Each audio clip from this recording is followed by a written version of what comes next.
अस्सलाम वालेकुम वरहमतुल्लाहि वबरकातुहू। वालेकुम अस्सलाम वरहमतुल्लाहि वबरकातुह। वालेकुम सलाम वरहमतुल्लाहि वबरकातुहू।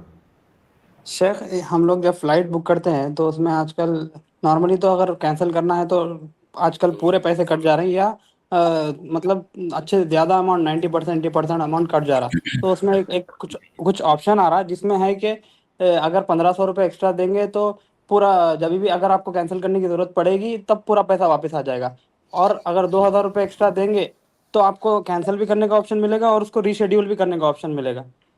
तो और एक ऑप्शन आ रहा है सर, लॉक प्राइस करके, मतलब अभी आपको पता नहीं है बुक करना है या नहीं है। जैसे कि फ़्लाइट की टिकट प्राइस बढ़ता करता ज़्यादा बढ़ता कम होता है, तो प्राइस को लॉक करने के लिए 800 रुपये दीजिए, प्राइस लॉक हो जाएगा। तो ये सब चीज़ें ऑप्शंस यूज़ करना कैसा है?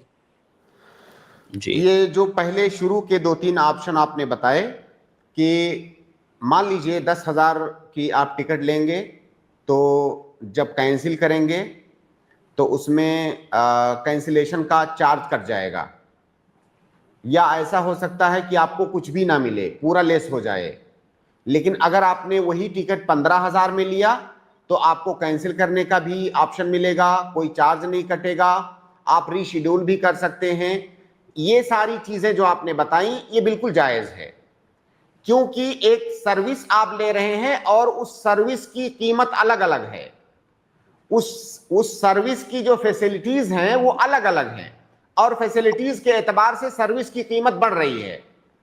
अगर आप कम कीमत पर ले रहे हैं तो उसमें ऐसा होगा, उससे ज्यादा कीमत पे कर रहे हैं तो आपको और अच्छी सर्विस मिलेगी। तो ये अलग अलग सर्विस है और इसको लेना जायज है।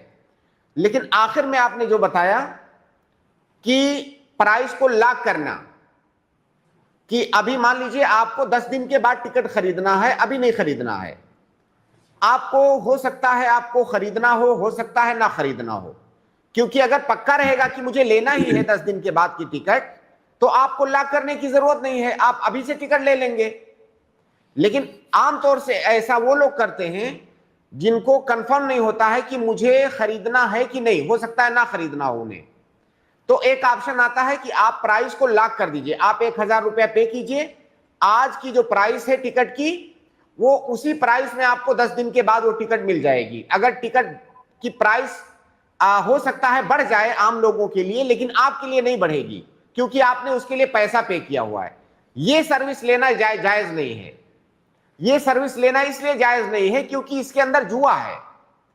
जुआ इस तरह से है कि 1,000 रुपया आप जो पे कर रहे हैं, आपको पता नहीं है कि आप टिकट खरीदेंगे कि नहीं खरीदेंगे। अगर आपने खरीदा तब तो आपका फायदा होगा, अगर आपने नहीं खरीदा तो ये 1,000 रुपया जो आपने पे किया है आपको कुछ नहीं मिलेगा। तो ये जुआ है, ये जायज नहीं है। बाकी शुरू की जो शक्लें आपने बताई हैं वो जायज हैं, और उनके जायज होने की वजह ये है कि वो सर्विस जो है मुख्तलिफ शक्लों में सर्विस है, और हर शक्ल के अंदर उस सर्विस की जो फैसिलिटीज हैं वो अलग अलग हैं। जैसे मिसाल के तौर पर ये सामान आप खरीदोगे नकद में तो आपको इतने में मिलेगा, 1,000 में मिलेगा।